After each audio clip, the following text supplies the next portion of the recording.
فاعوذ باللہ من الشیطان الرجیم بسم اللہ الرحمن الرحیم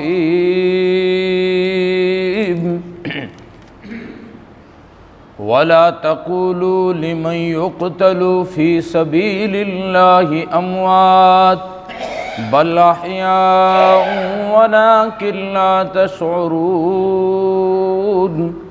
سبحان ربك رب العزة عما يصفون وسلام على المرسلين والحمد لله رب العالمين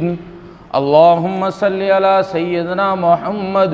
وعلى آل سيدنا محمد وبارك وسلم اللهم صل على سيدنا محمد وعلى آل سيدنا محمد وبارك وسلم اللهم صل على سيدنا محمد وعلى آل سيدنا محمد وبارك وسلم۔ محترم بزرگوں اور دوستو، آج محرم کی 10 تاریخ ہے، یوم عاشورہ کا دن ہے۔ جیسا کہ میں نے پچھلے ہفتے عرض کیا تھا کہ اس دن کی فضیلت احادیث کے اندر آئی ہے، اور اس دن کا ایک دن اس کے ساتھ ملا کر روزہ رکھنا، اس کی بھی فضیلت آئی ہے۔ اور اس دن حضرت آدم علیہ السلام کو دنیا میں اتارا گیا، اور اسی دن دنیا کا افتتاح بھی ہوا اور دنیا کا اینڈ بھی اسی دن ہوگا، یعنی قیامت اسی دن آئے گی، محرم کی 10 تاریخ کو۔ حضرت نوح علیہ السلام کا سفینہ جو پار ہوا محرم کی 10 تاریخ تھی۔ حضرت موسیٰ علیہ نبینا علیہ السلام کو جو نجات ملی فرعون سے، فرعونیوں سے، وہ بھی محرم کی 10 تاریخ تھی۔ محرم کی جو 10 تاریخ ہے، اس میں اگر تاریخ کو دیکھا جائے بہت سارے واقعات رونما ہوئے ہیں۔ اس دن کی بہت بڑی فضیلت آئی ہے، اور اسی دن نواسۂ رسول حضرت سیدنا حسین رضی اللہ تعالیٰ عنہ کی شہادت بھی ہوئی ہے، اور ان کے ساتھ ان کے رفقا 72 لوگوں کی شہادت بھی ہوئی ہے۔ اور حقیقت یہ ہے کہ اس دن کو آج کل عوام اسی لیے یاد کرتی ہے کہ نبی پاک صلی اللہ علیہ وسلم کے نواسے حضرت حسین رضی اللہ تعالیٰ عنہ کی شہادت ہے، حالانکہ یہ دن پہلے بھی فضیلت کا حامل تھا۔ اصل میں کیا ہے، شیعت نے باقی سارے صحابہ کو، باقی شہداء کو بلانے کے لیے بس ایک شہید دیا کہ ایک شہید پر مسلمان ماتم کر لیں، ایک شہید کو یاد کر لیں، باقی سب کو تاریخ کو بھول جائیں۔ اگر تاریخ کو دیکھا جائے، تاریخ کا مطالعہ کیا جائے، شاید سال میں کوئی ایک دن بھی نہ بچے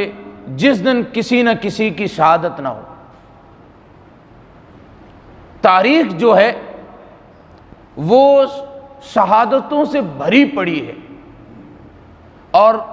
شہید کی شہادت پر ماتم نہیں منایا جاتا۔ قرآن کہتا ہے وَلَا تَقُولُوا لِمَن يُقْتَلُ فِي سَبِيلِ اللَّهِ أَمْوَاتٌ، جو اللہ کی راہ میں، اللہ کے راستے میں شہید ہو جائیں انہیں مردہ نہ کہو، بل احیاء، وہ زندہ ہے، وَلَكِن لَا تَشْعُرُونَ، موت کو جس نے بنایا زندگانی و رسول، محفل صفا کی و وحشت کو برہم کر دیا، جس نے خونہ شان تلواروں کو مرہم کر دیا۔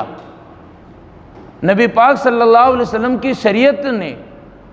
شہید کو زندہ قرار دیا ہے، اور حضرت حسین کی شہادت پر دیکھیں، آپ نے دیکھا ہوگا لوگ 1 تاریخ سے شروع ہوتے ہیں اور 10 تاریخ تک ماتم کرتے ہیں، اور 10 تاریخ کو حضرت حسین عصر کے وقت شہید ہوئے ہیں، اور عصر کے وقت چارپائیوں کو ان کے جو یہ ہوتے ہیں تازی وغیرہ، ان کو سمیٹنا شروع کرتے ہیں اور چلتے ہیں۔ اس کا مطلب یہ ہے کہ یہ پہلے چاہ رہے تھے کہ شہید ہو جائیں، پہلے ماتم کرنا، یہ اس بات کی دلیل ہے۔ دنیا کے کسی بھی عقل مند سے پوچھو ماتم کب کیا جاتا، وہ کہتے ہیں جانے کے بعد۔ اور میں خطابت کے میدان میں تقریباً 12 سال سے ہوں، ایک بات یہ کہتا آ رہا ہوں کہ یہ بات سمجھ سے بالا تر ہے، کیسے بیوقوف لوگ ہیں جو شہادت سے پہلے ہی ماتم شروع کر دیتے ہیں، بالکل انہی کی طرح جو حضرت یوسف علیہ السلام کا قصہ مذکور ہے، وَجَاءُوا أَبَاهُمْ عِشَاءً يَبْكُونَ، کہ عشاء کے وقت روتے ہوئے، ڈھنڈورا پیٹتے ہوئے، چلاتے ہوئے حضرت یعقوب علیہ السلام کے پاس پہنچے ہیں۔ قالوا یا ابانا انا ذهبنا نستبق وترکنا یوسف عند متاعنا فاکلہ الذئب، کہ ہم تو بھاگنے میں لگ گئے، ہم تو دوڑنے میں لگ گئے، کھیل کود میں لگ گئے، ہم نے یوسف علیہ السلام کو اپنی متاع کے پاس، اپنے سامان کے پاس بٹھا دیا، اور بھیڑیا آیا فاکلہ الذئب، اور یوسف علیہ السلام کو بھیڑیا کھا گیا۔ اور آگے کہتے ہیں کہ ہم سچے ہیں، اور یہ بھی شہادت حسین پر غم منانے والے، یہ بھی عشاء کے وقت وہ تازیہ کہیں دفن کرتے ہیں، کہیں باوڑیوں میں ڈبوتے ہیں، پھر واپس عشاء کے وقت ہی واپس گھروں کو آتے ہیں۔ تو یہ بہرحال یہ چیز جو ہے یہ عوام میں اتنی نافذ کر لی گئی کہ عوام بس شہداء کو بھول جائیں، حضرت حسین اکیلے کو یاد کریں۔ ہاں حضرت حسین ہمارے سر کے تاج ہے، آنکھوں کی ٹھنڈک ہے، لیکن ان کے ساتھ شہید ہونے والوں کو بھی یاد کیا جائے۔ تو کتنے کل 72 شہید ہوئے ہیں، اور ان 72 میں ایک روایت میں 22 اور ایک روایت میں 21 اور ایک روایت میں 18 جو خاندان نبوت نبی پاک صلی اللہ علیہ وسلم کے خاندان سے شہید ہوئے ہیں۔ ذرا ان کے نام، یہ 3 روایتیں، 3 روایتوں میں بیچ والی روایت کو لیتے ہیں، 21 والی روایت کو لیتے ہیں اور اسی پر نام پیش کرتے ہیں۔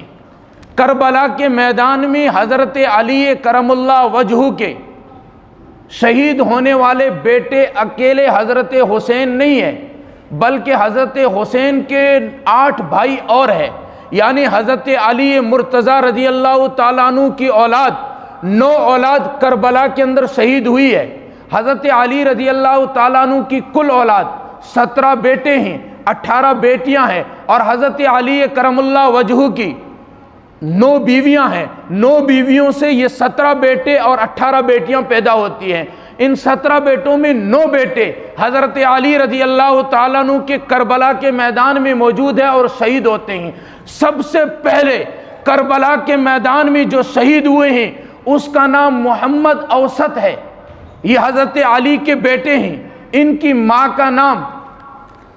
امامہ ہے، یہ امامہ ابی العاص بن لقیط کی بیٹی ہے، یعنی نبی پاک صلی اللہ علیہ وسلم کے پہلے داماد جو نبی پاک صلی اللہ علیہ وسلم کے گھر میں دولہا بن کے سب سے پہلے آئے ہیں۔ حضرت عثمان ذی النورین سے پہلے، حضرت علی سے پہلے حضرت ابی العاص رضی اللہ تعالیٰ عنہ، ان کی بیٹی حضرت امامہ، حضرت ابی العاص کے 2 بیٹے یعنی حضرت زینب سے 2 اولادیں ہیں، ایک بیٹا ہے اور ایک بیٹی ہے۔ بیٹا علی زینبی جس کو بولتے ہیں، اور بیٹی جس کا نام امامہ ہے۔ حضرت فاطمہ نے اپنی وفات پر حضرت علی سے کہا تھا کہ میرے اخلاق اور میرے کردار کو اگر تم نے دیکھنا ہو تو امامہ میں دیکھے جائیں، امامہ سے شادی کر لینا۔ یہ نبی پاک صلی اللہ علیہ وسلم کی نواسی جس نے حضرت فاطمہ کی گود میں پرورش پائی ہے، حضرت فاطمہ نے ان کی تربیت کی ہے، حضرت علی مرتضیٰ رضی اللہ تعالیٰ عنہ کی بیوی بنتی ہے، اور ان سے پیدا ہوتے ہیں محمد اوسط، محمد بن علی۔ یہ سب سے پہلے کربلا کے میدان میں شہید ہونے والے ہیں۔ حضرت امامہ وہ ہیں جس کے بارے میں روایتوں میں آتا ہے کندھوں پہ بیٹھ جاتی، نبی پاک صلی اللہ علیہ وسلم نماز پڑھ رہے ہوتے تھے اور نماز کے درمیان کندھوں سے ان کو اتارتے، پھر کھڑے ہوتے، پھر واپس وہ بیٹھتی، پھر اتارتے، یہ روایتوں میں ملتا ہے۔ تو سب سے پہلے جو شہید ہونے والے ہیں ان کا نام ہے محمد بن علی، اور اس کے بعد حضرت علی کے دوسرے بیٹے جو کربلا میں شہید ہوئے ہیں ان کا نام ابو بکر بن علی ہے، اور تیسرے بیٹے ان کا نام عمر بن علی ہے، چوتھے بیٹے ان کا نام عثمان بن علی ہے رضی اللہ تعالیٰ عنہم اجمعین، اور 5واں بیٹے عباس بن علی جسے غازی عباس علمبردار کہتے ہیں، جھنڈا اٹھانے والا علمبردار جسے کہتے ہیں غازی عباس، 6 نمبر پہ عبداللہ بن علی ہے، اور 7ویں نمبر پر عبید اللہ بن علی ہے، 8ویں نمبر پر جعفر بن علی ہے، اور 9ویں نمبر پر امام حسین رضی اللہ تعالیٰ عنہ ہے۔ یہ 9 حضرت علی کی اولاد، حضرت علی کے فرزند، یہ سارے کے سارے کربلا میں شہید ہوئے، اکیلے حضرت حسین نہیں بلکہ یہ 9، ان کو بھی شامل کیا جائے، ان کو بھی یاد کیا جائے۔ اچھا، اس کے علاوہ حضرت حسین کی اولاد 3 بیٹے ہیں، علی اکبر، علی اوسط، علی اصغر۔ علی اکبر بڑے کا نام، اچھا علی اوسط جس کا نام سجاد بھی ہے، جس کا نام زین العابدین بھی ہے، یہ بیمار تھے اور خیمے کے اندر تھے، یہ بچ گئے، اور اسی سے حضرت حسین کی نسل چلی ہے۔ اور چھوٹے بچے جو 5 مہینے کے تھے، ان کا نام تھا علی اصغر، اور ان کا نام عبداللہ ہے۔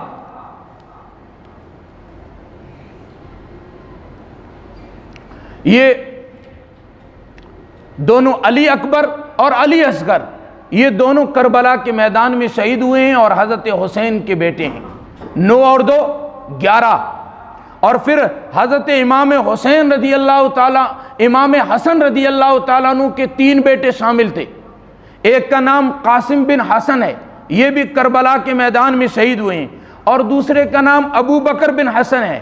یہ بھی کربلا میں شہید ہوئے، اور کربلا میں تیسرے نمبر پہ جو شہید ہوا ہے وہ حضرت حسن کا بیٹا ابی بکر بن حسن ہے، یہ شہید ہوا ہے، اور تیسرے کا نام عبداللہ بن حسن ہے، یہ بھی کربلا کے میدان میں شہید ہوئے ہیں۔ تو 11 اور 3 14، یہ 14 جو خاندان نبوت صلی اللہ علیہ وسلم سے ہیں، یہ کربلا کے میدان میں شہید ہونے والے ہیں۔ اور اس کے بعد حضرت مسلم بن عقیل، یہ حضرت علی رضی اللہ، حضرت حسن رضی اللہ تعالیٰ عنہ کے چچزاد بھائی ہے، یہ تو کوفہ گئے تھے اور وہاں پہ جانچ کرنے کے لیے کوفہ میں شہید ہوئے۔ ان کے بھائی ہے 3 بھائی، اور یہ بھی شامل تھے حضرت جعفر بن عقیل، حضرت مسلم بن عقیل، یہ 7 کل بھائی ہیں، ان میں سے ایک تو وہاں شہید ہوئے، 3 یا کربلا میں شہید ہوتے ہیں، یہ بھی خاندان نبوت سید خاندان سے ہے۔ حضرت جعفر بن عقیل رضی اللہ تعالیٰ عنہ، یہ بھی کربلا میں شہید ہوئے ہیں۔ عبد الرحمن بن عقیل، یہ بھی کربلا میں شہید ہوئے ہیں، اور عبداللہ بن عقیل، یہ بھی کربلا میں شہید ہوئے ہیں۔ 14 اور 3 17، اور حضرت مسلم بن عقیل کے 2 بیٹے، ایک بیٹا خود کا، ایک بیٹا بھائی کا، جو کہ ان نے گود لے رکھا تھا، ان کا بیٹا بنا ہوا تھا، یہ دونوں بھی کربلا میں شہید ہوئے۔ ان کے نام تھے عبداللہ بن مسلم بن عقیل، اور دوسرے کا نام تھا محمد بن ابی سعید بن عقیل، یہ ان کے گود لیا ہوا تھا، یہ دونوں یہاں کربلا کے میدان میں شہید ہوئے ہیں۔ 17 اور 2 19، اور حضرت عبداللہ بن جعفر جو جنگ معطا میں شہید ہوئے ہیں، جسے ذوالجناحین بھی کہا جاتا ہے، فضائل اعمال میں جن کا واقعہ آتا ہے، اور وہ فوت ہوئے تھے، شہید ہوئے تھے، نبی پاک صلی اللہ علیہ وسلم ان کے چھوٹے چھوٹے بچوں کے پاس گئے تھے۔ حضرت عبداللہ بن جعفر رضی اللہ تعالیٰ عنہ، یہ عبداللہ جعفر رضی اللہ تعالیٰ عنہ کے بیٹے ہیں۔ اچھا، ان کے بھی 2 بیٹے شہید ہوتے ہیں۔ اچھا، اس پر ایک اور بات بیچ میں لاؤں، حضرت عبداللہ بن جعفر کون ہے؟ حضرت حسنین کریمین کے چچزاد بھائی ہے، اور دوسری بات، حضرت علی کی فاطمہ سے 2 بیٹیاں پیدا ہوئی تھی، زینب اور ام کلثوم، اور تیسری رقیہ جو بچپن میں فوت ہو گئی تھی، یہ 2، اور ان میں دوسرے نمبر کی جو ام کلثوم ہے، اس کا پہلا نکاح حضرت عمر فاروق رضی اللہ تعالیٰ عنہ سے ہوا تھا۔ حضرت عمر فاروق کی شہادت کے بعد ان کا دوسرا جو نکاح ہوا ہے، یہ عبداللہ بن جعفر سے ہوا ہے، تو یہ حضرت علی کے داماد بھی ہے، بھتیجے بھی ہیں، داماد بھی ہے۔ ان کے 2 بیٹے تھے، ایک کا نام عون بن عبداللہ اور ایک کا نام محمد بن عبداللہ، یہ دونوں کربلا میں شہید ہوئے۔ 19 اور 2 21، تو خاندان نبوت سے 21 وہ ہے جو کربلا میں شہید ہوئے۔ حضرت حسین کے ساتھ 20 اور نبی کے خاندان کے جو کربلا میں شہید ہوئے ہیں، اور ان کے علاوہ 51 ان کے دوست احباب رفقا یہ بھی کربلا کے میدان میں شہید ہوئے۔ اصل میں وقت ہو رہا، میں تو ان شہداء پر گفتگو کرتا رہا، وقت ہی ختم ہو گیا۔ بس مختصر انداز میں اس کو میں حضرت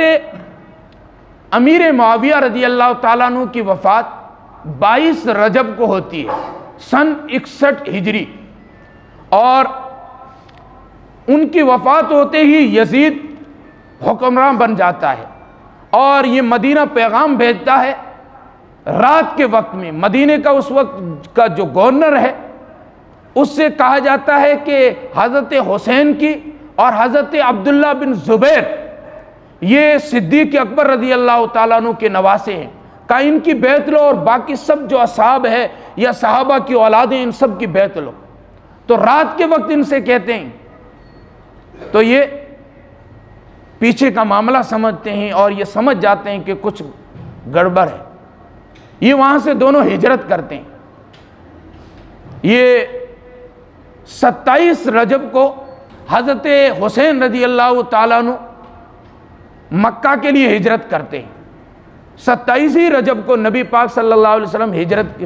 معراج کے سفر پہ گئے، یہ مکہ آ جاتے ہیں، اور پھر مکہ کے اندر بھی ان پر زبردستی کیا جاتا ہے۔ ادھر وہ مدینے میں بیعت نہ ہو پائی تھی، مدینے کا گورنر یزید بدل دیتا ہے، اور پھر مکہ کے اوپر بھی یہ پریشر ڈالا جاتا ہے، یہاں تک کہ اس وقت کیونکہ یہ پہنچے، پھر رمضان کا شعبان، پھر رمضان کا مہینہ شروع ہو گیا، حجاج کے قافلے آنے لگے تھے، اس وقت یزید ان پر پریشر ڈالنا شروع کرتا ہے کہ بیعت کر لی جائے۔ یہ دونوں بیعت کرنے سے انکار کرتے ہیں، کہتے ہیں کہ صحابہ، نبی کے صحابہ جب موجود ہے، صحابہ کی موجودگی میں غیر صحابی صحابہ پر حکومت نہیں کر سکتا، اور دوسری بات یہ جو خلافت ہے یہ ملوکیت نہیں ہے، باپ کے انتقال کے بعد بیٹا بیٹھ جائے، یہ نہیں ہو سکتا، پہلے اس پر مشورہ کیا جائے گا، بڑے بڑے صحابہ جو موجود ہیں وہ جو فیصلہ لیں گے ہمیں منظور ہے۔ اور دوسری بات یزید جو ہے اس کے متعلق اہل سنت والجماعت کا موقف ہے کہ وہ فاسق تھا، اس کے لیے بہت ساری دلیلیں، سب سے بڑی دلیلیں مدینے پر اس نے حملہ کروایا، مکہ پر اس نے حملہ کروایا، اور کعبۃ اللہ کا غلاف بھی جلوایا۔ اور پھر حضرت حسین رضی اللہ تعالیٰ عنہ جب دیکھتے ہیں کہ مکہ پر بھی یہ حملہ کر رہا ہے تو وہاں سے پھر سفر کربلا کا کرتے ہیں، اور پہلے مسلم بن عقیل کو بھیجتے ہیں صحابہ رضوان اللہ علیہ مجمعین کے مشورے پر، پھر خبر آتی ہے کہ بھائی ٹھیک ہے، اور پھر حضرت حسین رضی اللہ تعالیٰ عنہ جاتے ہیں۔ راستے میں پتہ چل جاتا ہے کہ گورنر جو نعمان بن بشیر رضی اللہ تعالیٰ عنہ تھے ان کو بدل دیا گیا ہے، اس کی جگہ عبید اللہ بن زیاد کو بھیج دیا گیا ہے۔ حضرت حسین رضی اللہ تعالیٰ عنہ سمجھ جاتے ہیں، وہاں سے پھر دمشق شام کی طرف کا سفر لیتے ہیں، اور یہ کربلا جو ہے یہ کوفے کے راستے میں نہیں ہے بلکہ شام کے راستے میں ہے۔ یہاں یہ عبید اللہ بن زیاد جو تھا یہ اپنے ایک گورنر کو بھیجتا ہے جس کا نام حریق یزید ہے، اور یہ آتا ہے ان کا راستہ روکتا ہے۔ اس کے بعد عمر بن اسد کو بھیجتا ہے، کہتا کہ فلاں جگہ کی تمہیں گورنری دوں گا، جاؤ حضرت حسین کو روکو، یزید سے ملنے نہ پائے۔ اور اس کے بعد تیسرے نمبر پہ سمر بن جوشن، یہ سمر بن جوشن وہ ہیں جو حضرت حسین کو خط لکھنے والے کوفی لوگ تھے ان میں شامل ہے۔ خط لکھنے والے بڑوں کے نام جو ہے عمر بن حجاج ہے، اور سمر بن جوشن ہے، عبداللہ بن زہر ہے، قیس بن اسس ہے، سنان بن نخعی ہے، اور خولی بن یزید اسعی ہے۔ یہ سب بڑے بڑے لوگ تھے، یہ انہوں نے خط لکھے تھے کہ آ جاؤ ہم بیعت کرتے ہیں۔ پھر حضرت حسین کو وہاں پہ کربلا کے میدان میں روکا جاتا ہے، 3 دن پانی بند کیا جاتا ہے، اور پھر حضرت حسین پر زبردستی یہ جو جنگ جو ہے اس کو تھوپا جاتا ہے، زبردستی ان کو وہاں روکا جاتا ہے۔ حضرت حسین نے تاریخ کی ساری کتابوں میں یہ بات موجود ہے کہ 3 شرطیں رکھی، مجھے جانے دو جہاں میں جا رہا ہوں، یا مجھے اسلامی سرحد پہ جانے دو، وہاں جا کے میں اسلام کی تبلیغ کروں گا، یا پھر مجھے یزید بن معاویہ سے ملایا جائے۔ ان نے کہا نہیں، یہیں کھڑے کھڑے ہمارے ہاتھ پہ بیعت کرو۔ کہا کہ پھر میں گیدڑ نہیں ہوں، پھر تو میں شیر خدا علی رضی اللہ تعالیٰ عنہ کی اولاد ہوں، پھر میں بیعت نہیں کر سکتا۔ تو بہرحال یہ جو باتیں کہی ہے جلدی میں کہی ہے کہ اللہ رب العزت ہمیں تمام صحابہ رضوان اللہ علیہ مجمعین کی تاریخ کو پڑھنے کا شوق عطا فرمائے، اور تمام صحابہ رضوان اللہ علیہ مجمعین سے محبت عطا فرمائے۔ اللہ رب العزت ہمیں تمام شہداء کو، صرف حسین کو نہیں، اس پر لوگ سبیلیں لگاتے ہیں، یہ کرتے ہیں، بھائی باقی شہداء کہاں جائیں گے؟ باقی بھی تو شہداء، تو تمام شہداء کو اللہ رب العزت ہمیں یاد کرنے کی توفیق عطا فرمائے۔ وآخر دعوانا الحمدللہ رب العالمین۔